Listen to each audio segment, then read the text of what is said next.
Prečo sa rám okna v lete zvlní, áno, to je zvlní, a prečo sa v zime v úvodzovkách stiahne? Sú to veľké úvodzovky, pretože my to voľným okom nevidíme, ale on nejakým spôsobom to okno pracuje, keďže je plastové, áno. Prečo je to tak? Samozrejme, sily vonkajšie moc neovplyvníme, ovplyvníme to nastavením. Takže deje sa to aj pri najlepšom profile, trošku menej, lebo ten profil je hrubší. Pri Aluplast alebo teda Donner štandard je to troška častejšie a viacej, pri Donner Top je to troška menej, pretože tam je hrubší ten profil. A deje sa to preto, lebo keď vám páli celý deň na okno slnko, tak samozrejme, že to okno niečo robí, troška sa deformuje, v zime tiež sa trošku sťahuje a treba ich doštelovávať.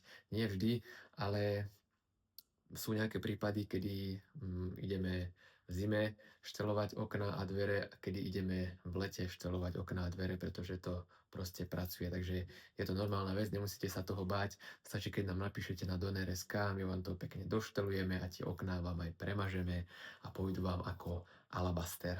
Stačí napísať a dohodneme si servis.